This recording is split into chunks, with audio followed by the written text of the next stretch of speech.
Hello et bonjour à tous, j'espère que vous allez bien. Aujourd'hui, on se retrouve dans cette vidéo pour voir comment on apporte directement des objets, dans HubSpot. On va être principalement focus sur, de l'importation de contacts depuis un fichier Excel, mais aussi on va voir aussi comment, on peut importer automatiquement des contacts depuis, sa boîte mail, Outlook ou Gmail. C'est parti, je vais partager mon écran et on va aller directement sur Google Sheet. On se retrouve, sur, un fichier, donc un fichier Google Sheet, qui contient en fait, plusieurs informations.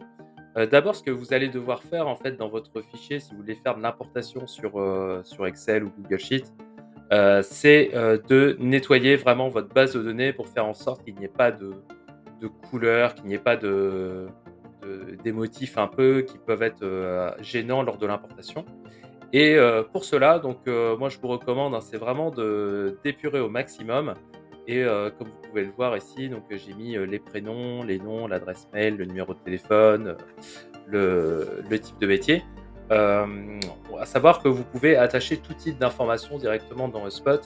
Il faudra juste après, en fait, les définir comme des, objets de contact ou d'entreprise ou de transaction. On va aller faire un tour sur HubSpot et on va commencer par, importer directement le tableau. Donc là, je me retrouve, directement sur HubSpot. La première chose à faire, d'aller ici, sur les contacts. Parce que nous, en fait, ce qu'on souhaite faire, c'est, importer des contacts pour importer des contacts, on clique sur «Importer». Là, en fait, HubSpot va nous proposer, 2 solutions. Soit on va venir importer notre fichier, directement, en CSV, en Excel ou en Google Sheet, ou soit, on va, en fait, synchroniser, vos applications, des applications, type, Gmail, Outlook. Voilà, pour si vous voulez synchroniser votre boîte mail, derrière, voilà, HubSpot propose une marketplace qui est assez dense ici, voilà, si vous avez Google, ça va synchroniser tous vos contacts sur Google. Donc voilà, aussi, il faut faire un peu attention parce que derrière, quand on démarre sur un CRM, c'est bien quand même d'avoir des importations qui soient assez propres, assez claires au niveau de ces contacts. Je vais commencer, par faire un import de contact. Donc là, il nous demande, le type de fichier, en fait, qu'on va, utiliser. On peut associer donc un seul ou plusieurs fichiers. Nous, ce qui nous intéresse ici, c'est d'importer un objet et cet objet, en fait, c'est un objet de contact. Mais vous voyez, on peut en faire aussi, plusieurs. Ces objets, on retrouve un objet entreprise. Donc une entreprise est composée de plusieurs contacts. Une entreprise peut être attachée à une transaction, à un ticket, mais un contact est attaché à une entreprise. Enfin, tout est lié, en fait, par rapport à ça. On va importer des contacts, on sélectionne sur contact.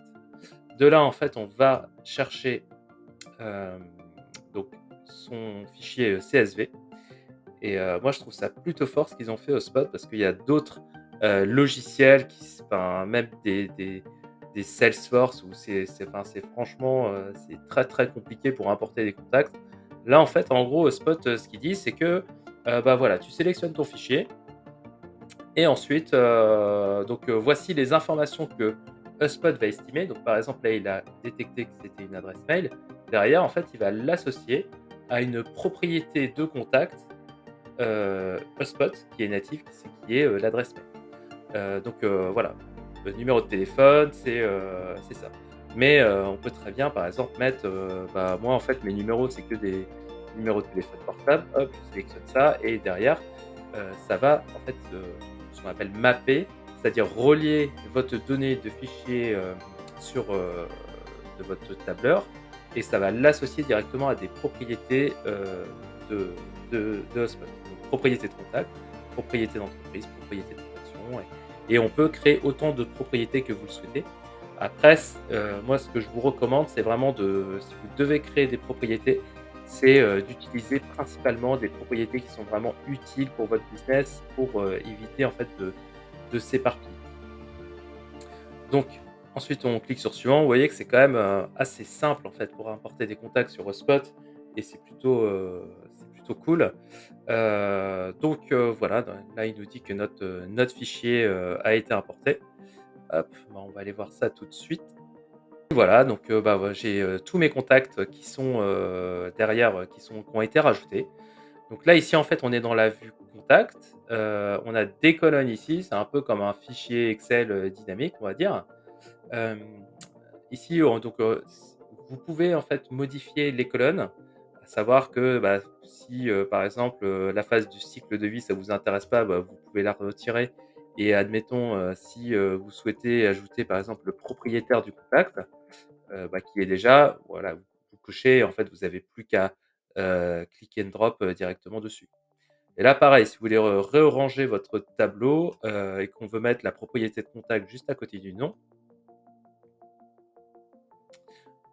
ça va s'afficher, en fait, directement ici. Donc à savoir une propriété de contact, elle n'est pas attribuée parce qu'en fait, dès lors que je vais prendre contact, je vais avoir, en fait, une attribution, en fait, qui va se faire, automatiquement. Donc voilà, j'espère que cette vidéo, vous a été utile. En tout cas, voilà, n'hésitez pas si vous avez des questions à me les poser en commentaire et éventuellement si vous voulez, réaliser des importations qui soient, complexes, avec, plusieurs lignes d'objets, on pourra regarder ça ensemble, si vous voulez. Donc, hésitez pas à mettre un petit like, ça fait toujours plaisir et encore merci, pour vos feedbacks. À très bientôt.